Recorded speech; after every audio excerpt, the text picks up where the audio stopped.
निर्विशेष शून्यवादी पाश्चात्य देशतारिणी।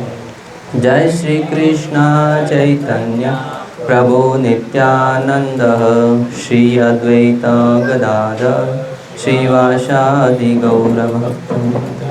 हरे कृष्णा कृष्णा कृष्णा हरे हरे, हरे राम राम राम हरे हरे। हरे कृष्णा। तो कल जन्माष्टमी उत्सव मनाया, भगवान श्री कृष्ण का आविर्भाव दिवस। इस जगत में हम सब का जन्म होता है, परंतु भगवान का जन्म नहीं होता है। भगवान श्री कृष्ण भगवद गीता में कहते हैं, जन्म कर्म समेत दिव्यम एवं यो वेत्ति तत्वतः। भगवान जन्म और कर्म से दिव्य हैं, परे हैं। भगवान जन्म नहीं लेते हैं, भगवान अवतार लेते हैं। जैसे सूर्य सवेरे उदय होता है और शाम को अस्त होता है। अगर कोई व्यक्ति कहे कि सूर्य का सुबह जन्म हुआ और शाम को मर गया, तो क्या सत्य है? नहीं। भगवान समय समय पर अवतरित होते हैं और अपनी लीलाओं को समेटकर अपने धाम को प्रस्थान करते हैं।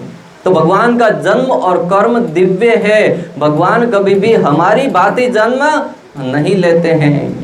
कल आप में से कौन आया था कथा में? अब तो हमने कल भगवान का जन्म, भगवान की लीलाओं में भगवान का प्राकट्य करवाया, तो पुनः उस कथा को तो नहीं करेंगे। जो आए वो भाग्यशाली है, नहीं आए वो भी भाग्यशाली है। फिर कभी अवसर मिलेगा तो सुन लेना। वैसे तो भगवान श्री कृष्ण प्रतिदिन कहीं ना कहीं प्राकट्य होता रहता है। आज हम भगवान की छोटी छोटी दो स्टोरी, दो कथाओं को लेंगे। भगवान इस धराधाम पर क्यों अवतरित होते हैं, कौन बताएगा? वैसे तो भगवान के अवतरित होने के अनेक कारण हैं, परंतु भगवान कहते हैं कि परित्राणाय साधूनां विनाशाय च दुष्कृतां धर्म संस्थापनार्थाय संभवामि युगे युगे।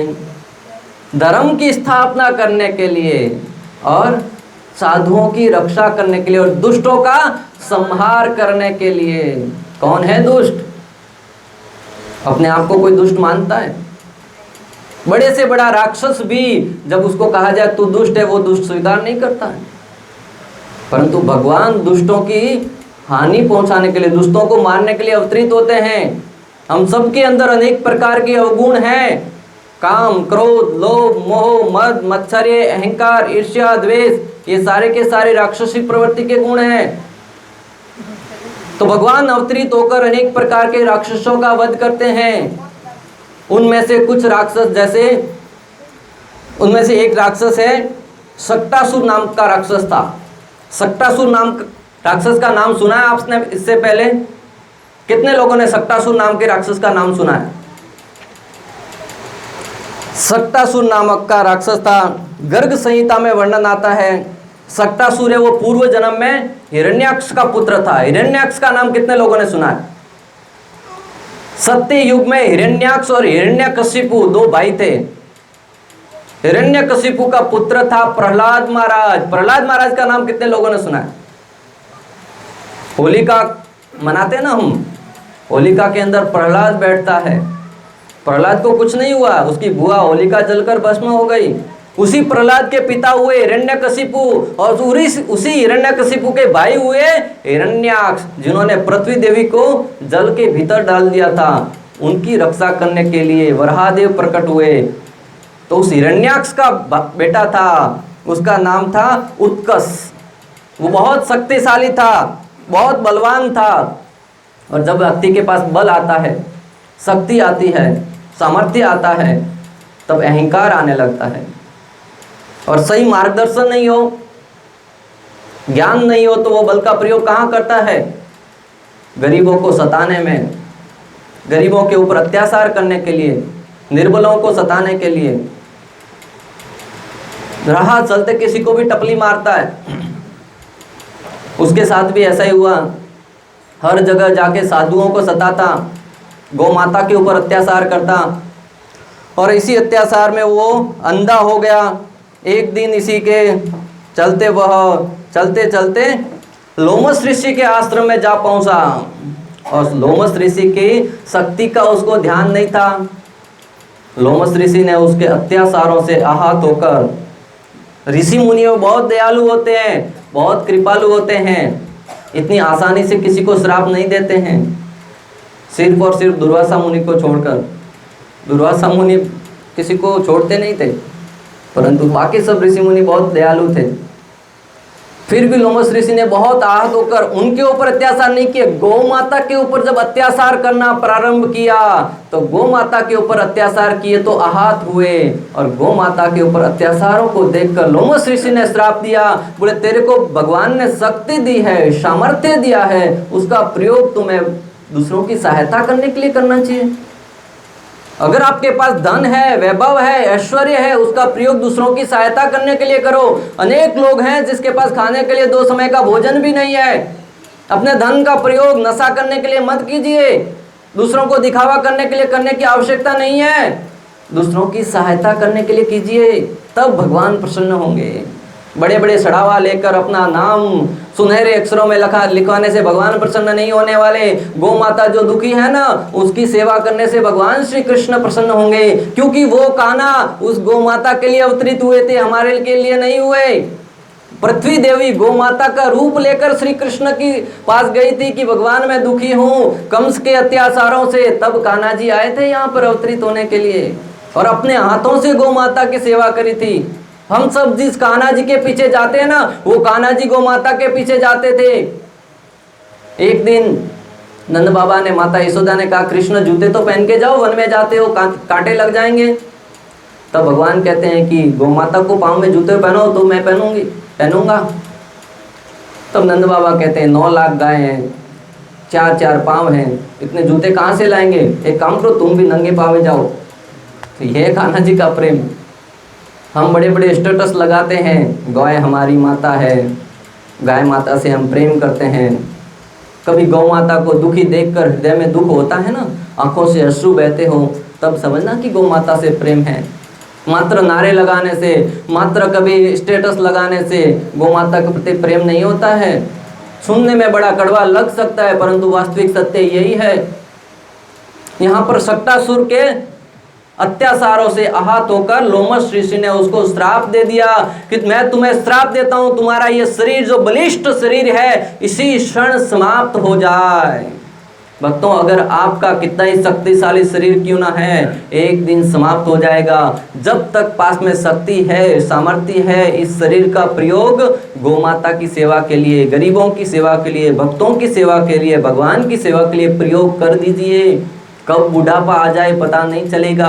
और जो व्यक्ति वृद्ध हो चुका है उससे पूछिए कि जवानी चली जाती है तब सारा का सारा अहंकार, सारा का सारा गर्व है वो जाता रहता है। उस समय पता चलता है कि जवानी में अगर जो सेवा कार्य करना था, जो भक्ति करनी थी, कर ली होती तो अच्छा होता।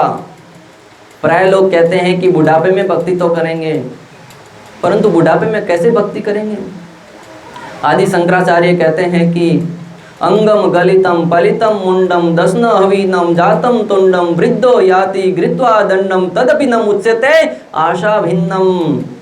बुढ़ापे में शरीर के अंग गलने लगते हैं, चमड़ी लटकने लगती है, 2 पांव से नहीं चल पाते, तीसरी लाठी की आवश्यकता होती है, मुख के दांत गिर जाते हैं, सर के बाल झड़ जाते हैं, अगर बैठ गए तो उठने का साहस नहीं होता, खड़े हो गए तो बैठने की शक्ति नहीं होती, चलने फिरने के लिए अन्यों का सहारा लेना पड़ता है। घर में बहू अलग से डांटती है अगर ठीक से बहू को संस्कार नहीं दिए हैं तो। अनेक प्रकार की समस्याएं, जिस बच्चों के लिए जीवन भर कमाए वो भी ताने मारते हैं। हमारे राजस्थान के तो संस्कार अच्छे हैं, विदेशों में देखो तो बहू बेटे हैं वो अनाथ आश्रम में भेज देते हैं। तब अनाथ आश्रम में बैठे बैठे कहते हैं कि जीवन भर जिनके लिए कमाया उन्होंने हमारे लिए कुछ नहीं किया। शास्त्र तो कहते ही हैं कि जीवन भर जिसके लिए कमा रहे हो वो आगे चल के ऐसा ही करेंगे। इसका अर्थ ये नहीं कि कमाना नहीं है, कमाना है, परंतु साथ ही साथ प्रहलाद महाराज द्वारा कहे गए सिद्धांतों को पालन कीजिए। 5 साल की उम्र से ही भक्ति करना प्रारंभ कीजिए, क्योंकि जब भक्ति करेंगे तो आसक्ति से दूर रहेंगे, आसक्ति से दूर रहेंगे। बचपन से अभ्यास करेंगे तो बुढ़ापे में जाकर दुख नहीं होगा। क्योंकि जब हमारे से एक हमारी पेन भी छीन जाती है, गुम जाती है तो हम विचलित हो जाते, पेन कहाँ गई। और अगर फोन की बात करूं तो 2 मिनट के लिए नहीं दिखता है तो विचलित हो जाते, फोन कहाँ गया। देखो बच्ची हंस रही है, उसको पता है फोन नहीं मिलता तो कैसी स्थिति होती है। जो फोन हमारे पास 2 वर्षों से 3 वर्षों से फोन घूमने पर ऐसी स्थिति है, तो ये शरीर हमारा 50-60 वर्षों से हमारे साथ है, उस शरीर को न चाहते हुए भी यमराज के दूत खींच के लेके जाएंगे, तब कैसी पीड़ा होगी भक्तों, कल्पना कीजिए। इससे विरक्ति पाने के लिए बचपन से ही अभ्यास करने का प्रयास कीजिए। उस उत्कर्ष से उस शरीर को खींच कर लेके गए, बोले तेरा शरीर समाप्त हो जाए। उसको बड़ी वेदना हुई, जो गर्व सर पर चढ़ गया था वो लोमस ऋषि के चरणों में बैठकर रोने लगा, बोले क्षमा कर दीजिए। जो व्यक्ति धन के नशे में अंधा हो जाता है, जब धन चला जाता है ना, तब उसका सारा का सारा भूत उतर जाता है। लोमस ऋषि से प्रार्थना करने लगा, और साधु होते हैं, बड़े दयालु होते हैं, बोले ठीक है क्षमा तो कर देता हूं, परंतु तुम्हारा जो ये शरीर है वो ऐसा ही रहेगा, भूत की योनि में भटकता रहेगा। अगले मनवंतर में जब श्री कृष्ण इस धराधाम पर अवतरित होंगे और श्री कृष्ण के शरण तुम्हारे को स्पर्श करेंगे, तब तुम्हें मुक्ति मिलेगी। मनवंतर परिवर्तित हुआ, भगवान श्री कृष्ण अवतरित हुए। भगवान श्री कृष्ण गोकुल में अवतरित हुए, 3 महीने की उम्र हुई, उसमें अनेक लीलाएं करी। उस लीलाओं में हम प्रवेश नहीं करेंगे, समय की मर्यादा को ध्यान में रखते हुए। 3 महीने की उम्र में भगवान ने जो लीला थी वो लीला करना प्रारंभ किया। तभी भगवान श्री कृष्ण को नहलाकर माता यशोदा है वो अपने कार्य में जुटी हुई थी। करवट बदलने की लीला अपने राजस्थान में मनाते कि नहीं पता नहीं, बालक है वो करवट बदलता है, 3 महीने तक सीधा सोता है, फिर करवट बदलता है। करवट बदलने की लीला मनाते हैं यहाँ पर, कोई उत्सव मनाते नहीं मनाते, परंतु गोकुल में मनाते हैं। बालक करवट बदलता है ना, उस लीला को मनाते हैं। भगवान श्री कृष्ण के लिए मना रहे थे। उस लीला को मनाने के लिए बड़े ब्राह्मणों को बुलाया, उनको भोजन बना रहे थे, दान देते हैं। श्री कृष्ण को नहला धुलाकर एक सट्टे के नीचे, राजस्थान में क्या कहेंगे उसको, बड़ा सा एक हाथ गाड़ी की तरह था, उसके नीचे भगवान को सुलाया गया और उसके ऊपर बहुत बड़ा सामान रखा हुआ था। बाकी सारे कार्यों में लग गए घर वाले, भगवान उधर सोए हुए थे। भगवान ने देखा कि उत्सव मेरे लिए मनाया जा रहा है और मुझे ही एक साइड में सुला दिया गया है। तब भगवान ने उस लीला को करने के आचार्य कहते हैं कि अनेक कारण हैं। एक तो भगवान सबका ध्यान अपनी ओर आकर्षित करना चाहते थे। हम भी प्राय कोई भी व्यक्ति अच्छा सज धज के क्यों जाता है, सब लोग मुझे ही देखना चाहिए। माताएं किसी विवाह में जाते तो सुंदर सुंदर सोने के आभूषण पहन के, इधर अलग, ललाट पे अलग, अच्छा मेकअप, जाते तो घंटों घंटों कांच के सामने ही बैठे रहते हैं। आजकल तो पुरुष भी माताओं से कम नहीं है, कई घंटों घंटों सजते रहते हैं। और फिर ऐसे अनेक उत्सव होते हैं जहाँ पर ध्यान आकर्षित करना चाहते हैं। और ये गुण कहाँ से आते हैं? भगवान श्री कृष्ण से हमारे अंदर आते हैं। भगवान ने सबका ध्यान अपनी ओर आकर्षित करना चाहा तो भगवान ने अपने शरण कमलों से उस सकड़ा था अपने ऊपर रखा हुआ, उसको पांव मारा।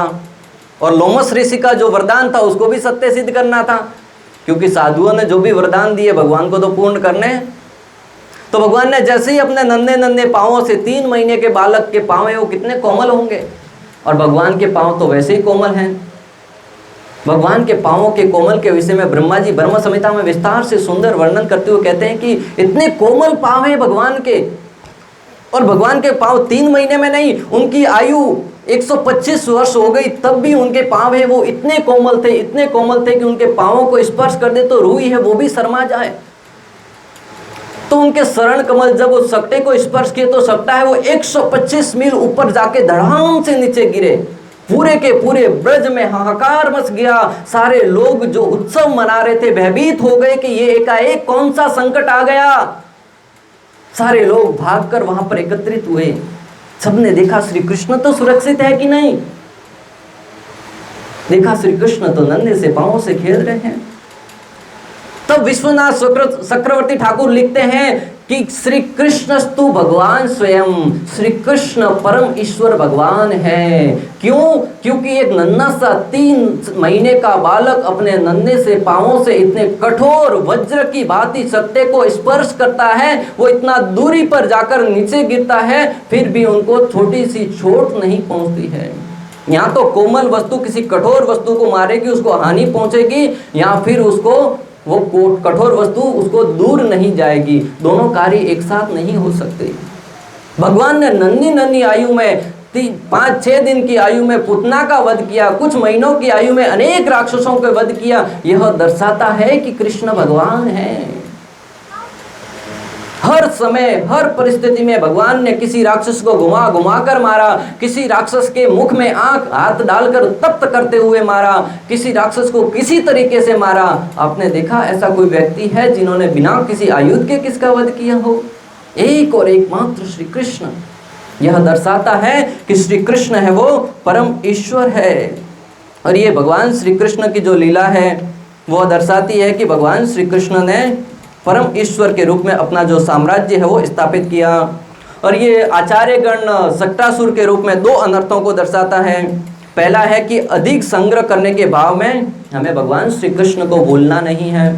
जब हमारे पास धन ऐश्वर्य आ जाए तब हमें भगवान की सेवा में लगाना है, अपने अहंकार को बढ़ने नहीं देना है, गर्व में बढ़ने नहीं देना है, नहीं तो सक्टासुर की भांति हमें भूत प्रेत के रूप में घूमना पड़ सकता है। और दूसरा, आलस्य के वशीभूत होकर कर्तव्य से विमुख नहीं होना है। जब व्यक्ति के पास बहुत सारा धन आ जाता है या कुछ भी नहीं रहता तो आलस्य के मारे बैठा रहता है, और आलस्य में जब ग्रसित हो जाता है तो व्यक्ति सोचता है कि क्या करें, कुछ हो मिल तो नहीं रहा है, परमात्मा की इच्छा जो भगवान करेंगे वो होगा। एक समय की बात, 2 आलसी व्यक्ति थे, राह में सोए हुए थे। एक व्यक्ति उधर से जा रहा था। पहले के ज़माने में ट्रेन गाड़ियाँ तो होती नहीं थी, रास्ते से होके जाना होता था। रास्ते से गुजर रहा था, बेर के पेड़ के नीचे सोए थे। जाते जाते रास्ते में वो व्यक्ति को देखा तो बोला कि अरे भाई थोड़ा रुक जाओ, हमारी सहायता करो। बोले क्या सहायता करें? बोले बाजू में बेर पड़ा है ना, उठा के मेरे मुख में रख दो, भूख लगी है। उसने सोचा कि सहायता कर देता, परंतु देखा हाथ तो सलामत है। बोले तू खुद उठा के नहीं खा सकता क्या? बेर बाजू में रखा है, हाथ सलामत है, मुख सलामत है, उठा के खा ले। बाजू वाला बोला भाई साहब तुम सही कहते हो, ये बहुत आलसी है। बोले कैसे? बोले कल रात भर एक कुत्ता मेरा मुख साटता रहा, मैंने उससे कहा कि कुत्ते को हटा दे, परंतु ये जगह तक नहीं, हिला तक नहीं। आप कल्पना कर सकते दूसरा वाला और कितना आलसी। तो इस जगत में प्रत्येक व्यक्ति करना धरना कुछ नहीं है, परंतु दूसरों को दोष देते रहते हैं। आजकल तो एक बहुत अच्छा ट्रेंड चल रहा है, सरकार को दोष देते हैं कि बेरोजगारी का चल रहा है। करना खुद को कुछ नहीं, काम करना है तो अनेक नौकरियां मिल जाती हैं। किसी भी कार्य में काम करो, रोज का 500 रुपया तो कहीं से मिल ही जाएगा जो भरण पोषण करने में काम आएगा। सबको सरकारी पेंशन से धन कमाना है, 500 रुपये में फ्री में राशन मिल जाए, या फ्री में वो मिल जाए, फ्री में वो मिल जाए। जब भी प्रार्थना करें तो इस भाव से कीजिए कि सब कुछ भगवान पर निर्भर है, परंतु जब काम करने निकले तब इस प्रकार कार्य कीजिए कि सब कुछ हमारे कंधों पर निर्भर है। अगर आपने ये सूत्र सीख लिया तो जीवन में कभी असफल नहीं होंगे। जब प्रार्थना करें तो इस प्रकार प्रार्थना करनी है कि सब कुछ भगवान पर निर्भर है, और जब कार्य करने निकले तो इस प्रकार कार्य करना है कि सब कुछ हमारे पर निर्भर है। एक संत ने बहुत ही सुंदर प्रार्थना करने की भाव को समझाया। जब हम प्रार्थना करते तो हमारी 5 उंगली इस मुद्रा में होती है। सबसे निकट क्या होता है? अंगूठा हमारे निकट होता है। ये अंगूठा है वो किसको दर्शाता है? हमारे माता पिता को दर्शाता है। प्रार्थना करें तो सर्वप्रथम हमारे माता पिता के लिए प्रार्थना करनी है, हमारे परिजनों के लिए प्रार्थना करनी है। हम क्या करते हैं? भगवान भलों कर जो, कनौरों मारो भलों कर जो। हालांकि कोई सुनता है तो बोलते हैं कि बीजोरो भलो करें पसे मारो कर जो, परंतु अंदर ही अंदर कहीं ना कहीं भाव होता है मारो भलों कर जो, भाव से हाजा ताजा रखो। परंतु आचार्यगण कहते हैं कि सर्वप्रथम अपने माता पिता के लिए प्रार्थना करें। दूसरी उंगली ये वाली है जो हमें शिक्षित करती है कि अपने गुरुजन हमें शिक्षित करती है कि ऐसा करो, ऐसा नहीं करना है, ऐसा करो, ऐसा करें, तो गुरुजनों के लिए प्रार्थना करें। तीसरी अंगुली जो समाज में सबसे वरिष्ठ है, हमारे जो लीडर है, उनके लिए प्रार्थना करनी। अगर लीडर सुरक्षित रहेंगे तो समाज का हर एक व्यक्ति सुरक्षित रहेगा। और तीसरा जो लीडर से नीचे है वो है दबका हुआ वर्ग, जो निर्धन है, जो गरीब है, उनके लिए प्रार्थना करो। जब उनके लिए प्रार्थना करेंगे, पहले अपने माता पिता के लिए, दूसरा अपने गुरुजनों के लिए, तीसरा अपने लीडर के लिए, तीसरा गरीब और निर्धन के लिए, अंत में कौन है? हम हैं। तब हम स्वयं भगवान के निकट रहेंगे। भगवान कहाँ रहते हैं? सामने। तब हम भगवान के निकट रहेंगे। यह है प्रार्थना का भाव। हम तो अपनी स्वार्थ से ऊपर उठ ही नहीं पाते, समाज के बारे में सोचने के लिए समय कहाँ है। और जब हम समाज के लिए सोचेंगे, हर एक व्यक्ति हर एक दूसरे व्यक्ति के लिए सोचेगा, निश्चित रूप से समाज में परिवर्तन आएगा। प्रत्येक व्यक्ति चाहता है कि दूसरों के लिए सोचे, परंतु ये शुरुआत तो हमें अपने अंदर से करनी होगी। एक समय की बात, एक गांव में बारिश नहीं हो रही थी। एक साधु पहुंचे वहां पे, सबने अपनी समस्या साधु के सामने में रख दी। बोले, बाबू जी आप सो, आपके शरणों में हमारा निवेदन है, बरसात हो जाए बस। साधु ने कहा, एक उपाय तो है, परंतु आप सबको अपना अपना कुछ अर्पण करना पड़ेगा। बाबू जी आप मार्गदर्शन करो, हम सब तो तैयार हैं। बाबू जी ने कहा, एक काम करो, आप सबके घर में गाय तो है? बोले बिल्कुल है। बोले आप अपने अपनी गायों का कल सवेरे दूध है, वो आपके जो सरोवर है, आपके गांव का जो तालाब है, उसमें दूध है वो अर्पण कर दो। आपके गांव का तालाब है वो दूध से भर दो, तो आपके गांव में बारिश हो जाएगी। सबने ठान लिया, बोले हाँ कल भर देंगे। जैसे ही घर पे पहुंचे, मन में लालच जागृत हो गई। बोले एक तो तंगी चल रही है, ऊपर से एक समय का दूध है वो अर्पण करने के लिए बोल रहे हैं। सबने विचार किया, सब लोग तो दूध अर्पण करने वाले, मैं अकेला पानी डाल दूंगा, क्या अंतर पड़ता है। हर एक के मन में यही विचार आया। हर एक व्यक्ति पानी से अपने घर का घड़ा भर के लेके गया। देखते ही देखते पूरा का पूरा तालाब है वो पानी से भर आया। साधु ने जाकर देखा तो पूरा का पूरा तालाब पानी से भर आया। साधु ने कहा, यही कारण है तुम्हारे गांव में बारिश नहीं होने का। भक्तों, ये मात्र दृष्टांत है, इस जगत का यही कारण है। अनेक लोग दुखी हैं, अनेक लोगों के ऊपर अनेक प्रकार की समस्याएं हैं। हर एक व्यक्ति चाहता है जगत में सुख आए, शांति आए, परंतु कोई अपने अंदर से परिवर्तन लाने का प्रयास नहीं कर रहा है। और ये परिवर्तन मात्र सुनने से, मात्र इधर उधर की बातें करने से नहीं आने वाला। जब हम भगवान श्री कृष्ण के श्री चरणों का आश्रय लेंगे, गुरुजनों के, साधुओं के संग में बैठकर श्रवण करेंगे, तभी परिवर्तन आएगा। और ये परिवर्तन आएगा भगवत गीता से, भागवतम से, कृष्ण भक्ति से। आप कहेंगे कोई उदाहरण है क्या? पाश्चात्य जगत का दृष्टांत ले लीजिए भक्तों। इस्कॉन संस्था के संस्थापक आचार्य ऐसी भक्ति वेदांत स्वामी श्रीला प्रभुपाद जब विदेश में गए तो वहां पर सारे विदेशी लोग नशा करना, जुआ खेलना, मांसाहार करना, पर स्त्री संग करना, सारे के सारे नियम बड़े तोड़ते थे। एक भी नियम गलत कार्य नहीं था जो वो नहीं करते हो। हम तो राजस्थान के सभ्य समाज के लोग हैं, एक भी गलत कार्य नहीं करते हैं। परंतु जब उन्होंने भगवत गीता और भागवतम के आधार पर उनको ज्ञान दिया, आज वहाँ के लोग नशा नहीं करते हैं, जुआ नहीं खेलते हैं, मांसाहार नहीं करते हैं, पर स्त्री संग नहीं करते हैं, चाय कॉफी नहीं पीते हैं। चाय कॉफी क्यों कह रहा हूं? क्योंकि आज यहाँ के लोग सबसे अधिक पीते हैं। वो लोग नहीं पीते हैं भक्तों, कांदा लहसुन नहीं खाते हैं। और ये बदलाव कहाँ से आया? कृष्ण भक्ति से, हरि नाम के जप से। हरे कृष्णा कृष्ण कृष्ण हरे हरे, हरे राम राम राम हरे। और ये मात्र उससे कि मैं आपको एक माला पहना दूं कि ये माला पहन लो, कल से आप नशा छोड़ देना, नहीं होने वाला। मैं अपने आंखों देखी बता रहा हूँ। मैं एक व्यक्ति के साथ हरिद्वार गया था, वहां पे एक साधु बैठे थे, मैं उनका नाम नहीं बोलूंगा क्योंकि आप सब उनको जानते हैं। उनके पास गए, उन्होंने उनको माला पहनाई। वो नशा करता था व्यक्ति। बोले आप कल से नशा करना बंद करो। मिराज खाता था, मिराज नाम सुना होगा आपने। जब तक नशा नहीं करता था उसको दूसरे दिन का पेट साफ नहीं होता था। और उसने बावसी के सामने बोल भी दिया, बोले नहीं करूंगा कल से नशा। दूसरे दिन पेट ही साफ ना हो, नशा ना करे तो। बेचारा बोल तो दिया परंतु करे क्या? सुबह से शाम हुई, उसके शरीर में प्रॉब्लम होने लगी। बोले बाबूजी रहे साइड में, मैं तो अपने शरीर से तकलीफ में हूँ। नशा गया और शरीर साफ हुआ। मैं आपको जो बताना चाहता हूँ कि जीवन में मात्र माला से कोई परिवर्तन नहीं आने वाला। जब हम भक्ति को अंगीकार करेंगे, परिवर्तन धीरे धीरे आएगा। हमें हायर टेस्ट देना होगा। और मैं अपने लिए नहीं बता रहा, मैंने उसको क्या बोला, हरि नाम का सहारा लो। जब उसने हरि नाम का सहारा लिया और उसने हायर टेस्ट लिया, एक दिन में नहीं, कई वर्षों के बाद धीरे धीरे उसके जीवन में परिवर्तन आया।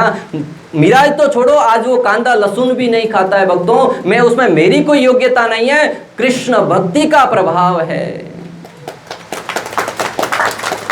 और ऐसे प्रभुपाद जी ने संपूर्ण विश्व में करोड़ों लोगों के जीवन में परिवर्तन लाया है। ये कृष्ण भक्ति का प्रभाव है भक्तों। क्योंकि मैं आपको दृष्टांत देता हूं, कोई व्यक्ति 2 दिन से भूखा है, उसके सामने रोटी सब्जी रखा हुआ है। आप कहेंगे कि रोटी सब्जी मत खाओ, ये आपको बीमार कर देगी। वो क्या कहेगा, भाई अपना ज्ञान है वो साइड में रख, पहले भूख लगी है खाना खाने दो, ऐसा ही कहेगा ना। परंतु आप उसके सामने रबड़ी रख दो, खिचड़ी रख दो, मालपुआ, गुलाब जामुन, स्वादिष्ट स्वादिष्ट व्यंजन रखो, क्या कहेगा, हाँ रोटी सब्जी तो रोज खाते हैं, ये स्वादिष्ट व्यंजन आने दो। उसी प्रकार नशे के बाजू में स्वादिष्ट व्यंजन रखो, हायर टेस्ट कृष्ण भक्ति का। कोई व्यक्ति कहता है आप कोई नशा नहीं करता, जीवन कैसे चलता है? मैं कहता हूँ नशा करते हैं, परंतु हरि नाम का नशा करते हैं, हरि भक्ति का नशा करते हैं, कृष्ण भक्ति का नशा करते हैं। और नशे में ऐसे झूमते हैं जैसे कोई पागल व्यक्ति झूमता है। आप देखिए इस्कॉन मंदिर में जाके सुबह सुबह प्रतिदिन गुरु पूजा में लोग ऐसे नाचते हैं जैसे उन्होंने कोई नशा किया। और नशा कौन सा है? कृष्ण भक्ति का नशा। और नशे में व्यक्ति को भान नहीं रहता, परंतु उस व्यक्ति को हर प्रकार का भान रहता है। इसलिए भक्तों 100 बातों की एक बात, उस नशे में व्यक्ति का जीवन संवर जाता है। और जो इस जगत के अनेक प्रकार के नशीले पदार्थों का जीवन में नशा है, उससे जीवन बर्बाद हो जाता है। और आए दिन अनेक लोग समस्याएं लेकर मेरे पास आते हैं कि मेरे बच्चे को सुधार दो। हमारे अनेक संस्थाओं के पास आते हैं कि हमारे बच्चे को सुधार दो। जब बिगड़ रहा था तभी तो बुलाते थे कि बच्चे को मंदिर भेज दो, नहीं मेरा बेटा साधु बन जाएगा, तभी तो कभी भेजा नहीं। और जब बिगड़ जाता है तो बोलते मेरा बेटा बिगड़ रहा है, क्यों? तुमने बस जन्म दिया, तभी कोई परिवर्तन, तभी कोई चिंता नहीं करी, तभी तुम्हारा कोई कर्तव्य नहीं था। बच्चे को जन्म तो हर कोई देता, पशु पक्षी भी देते हैं, फिर तुम्हारा कोई कर्तव्य नहीं था। मैं आपको जो बताना चाहता हूं भक्तों, अगर आप अपने बच्चे को कुछ अमूल्य धरोहर देना चाहते हैं, अमूल्य उपहार देना चाहते हैं, तो कृष्ण भक्ति प्रदान कीजिए। वो जीवते जी आपको भर भर कर आशीर्वाद देगा और मृत्यु के उपरांत भी आपको आशीर्वाद देगा और आपके श्राद्ध भी करेगा। अन्यथा आज के अनेक लोग हैं जो मृत्यु के बाद अपने माता पिता को जीते जी रोटी नहीं देते, मृत्यु के बाद क्या आपके श्राद्ध करेंगे भक्तों? ये सीधी साधारण सी बात समझ सकते हैं। तो इस प्रकार देख सकते हैं कि वृत्तासुर की कथा से भगवान, यहाँ पर हम देख सकते हैं कि जो सक्टासुर है उससे भगवान श्री कृष्ण ने उसका उद्धार किया। एक छोटी सी 10 मिनट की और कथा है तृणावर्त की, जिसमें समय क्या हुआ है? 12:15। भूख लगी है? 10 मिनट और सुनेंगे? तृणावर्त की कथा है जो कि भगवान श्री कृष्ण के साथ लीला करने के लिए आए थे। ब्रह्मवैवर्त पुराण में वर्णन आता है। तृणावर्त है वो पिछले जन्म में पांड्या देश का राजा था, जो बहुत ही शक्तिशाली था और उसका नाम था शस्त्रक्ष। उसको दुर्वासा मुनि ने श्राप दिया था। देखा, दुर्वासा मुनि का नाम आ ही गया। शस्त्राक्ष को दुर्वासा मुनि ने श्राप दिया कि तुम 1 लाख वर्षों तक पृथ्वी पर निवास करो। तभी शस्त्राक्ष है वो दुर्वासा मुनि के शरणों में गिर गया, बोले कि प्रभु क्षमा करो। तभी दुर्वासा मुनि ने उसकी प्रार्थनाओं को सुनकर कहा कि ठीक है, मैं क्षमा करता हूँ, परंतु जब तुम्हारे श्री कृष्ण है वो इस कृष्ण का हाथों जब तुम्हारी मृत्यु होगी तब तुम्हारा उद्धार होगा। अगले मनवंतर में भगवान श्री कृष्ण आए और कंस ने तृणावर्त को भेजा, बोले जाओ श्री कृष्ण को मार के आओ। और तृणावर्त है वो किस रूप में आया, कौन बताएगा? अपने मारवाड़ में भूतेला आवे, भूतेला जरे अपने बाजरी बीजे गयु बीजा वाड़ो जरे भूतला रूप में आवे, सारो धन है वो ऊपर ले जाए हवा में, तो तृणावर्त है वन रूप में आयो। उस समय भगवान श्री कृष्ण माता यशोदा के गोदी में स्तनपान कर रहे थे, दूध पी रहे थे। तो भगवान श्री कृष्ण ने देखा कि अगर मैं उस समय माता यशोदा की गोदी में बैठा रहूंगा तो माता यशोदा की गोदी से तृणावर्त खींच के लेके जाएगा और माता यशोदा भयभीत हो जाएगी। और कौन बालक चाहेगा कि माता मेरे कार्य से भयभीत हो? और भगवान तो चाहते थे कि वह लीला करें। तो भगवान ने अपना भार एकाएक बढ़ाना चालू कर दिया। पर्वत की छोटी की भांति भगवान का वजन है वो बढ़ने लगा। तब माता यशोदा ने सोचा कि कृष्ण इतने भारी कैसे होने लगे, परंतु भगवान की माया शक्ति के कारण माता यशोदा समझ नहीं सकी। माता ने कृष्ण को नीचे सुलाया और किसी कार्य में लग गई। फिर तृणावर्त है भगवान श्री कृष्ण को पकड़ने लगा। तब भगवान ने अपना वजन रुई की भांति हल्का कर दिया। यह है भगवान की शक्ति। एक ही क्षण में अपना वजन बढ़ा दिया और दूसरे क्षण भगवान ने अपना वजन हल्का कर दिया। भगवान से ऐश्वर्यों से परिपूर्ण है। ऐश्वर्य से, समग्र से, वीर्य से, यश से, श्रेय, ज्ञान, वैराग्य से एव भग इति गणा। भगवान के पास संपूर्ण मात्रा में ऐश्वर्य है, संपूर्ण मात्रा में वैराग्य है, संपूर्ण मात्रा में ज्ञान है, संपूर्ण मात्रा में सौंदर्य है, संपूर्ण मात्रा में यश है। सारे के सारे ऐश्वर्य भगवान के पास है। इस जगत में किसी व्यक्ति के पास धन है तो सुंदर नहीं होगा। अगर किसी व्यक्ति के पास सुंदरता है तो वैराग्य नहीं होगा। अगर व्यक्ति के पास वैराग्य है तो यश नहीं होगा। यश है तो बलशाली नहीं होगा। सारे के सारे ऐश्वर्य व्यक्ति के पास नहीं होते हैं। धनवाद है तो दिखने में कुरूप होगा। कोई ना कोई तो समस्या लगी रहती है, परंतु भगवान के पास सारे के सारे ऐश्वर्य हैं। तृणावर्त भगवान श्री कृष्ण को उठाकर आकाश में लेके जाने लगा। 8 लाख मील ऊपर लेके गया। आचार्यगण कहते हैं कि भगवान श्री कृष्ण ऊपर लेके जाने के अनेक कारण बताते हैं। भगवान ऊपर से ब्रज को देखना चाहते थे। विवाह में हम ड्रोन कैमरा मंगाते हैं, क्यों? विवाह के दृश्य को ऊपर से देखना चाहते हैं, कैसा दिखता है। तो भगवान भी ब्रज को ऊपर से देखना चाहते थे। और दूसरा, जो अप्सराएं थी स्वर्ग की, उनको दर्शन देना चाहते थे। अनेक लीलाएं, भगवान एक तीर से अनेक कार्य करना चाहते हैं। जैसे ही ऊपर लेके गए, भगवान ने एकाएक अपना वजन बढ़ाना चालू कर दिया। तभी तृणावत है भगवान को छुड़ाना चाह रहा है, परंतु भगवान ने कस के पकड़ लिया। भगवान ऐसे ही है। जब कोई व्यक्ति भगवान को नहीं पकड़ना चाहे तो ठीक है, परंतु भगवान को पकड़ लिया तो फिर भगवान छोड़ते नहीं उसको। इसलिए भगवान के पास जाए तो मात्र इतना कहिए कि भगवान मैं आपका हूँ, फिर भगवान संभाल लेंगे आपको, फिर छोड़ेंगे नहीं कभी। तृणावर्त भगवान को छोड़ना चाह रहा है, परंतु भगवान नहीं छोड़ रहे। 8 लाख मील से भगवान को इतना पर्वत की चोटी की भांति भगवान ने अपना वजन बढ़ा दिया। पर्वत ऊपर से नीचे गिरा तो कलिंगर की भांति तृणावर्त फट गया। सारे के सारे ब्रजवासी डर गए।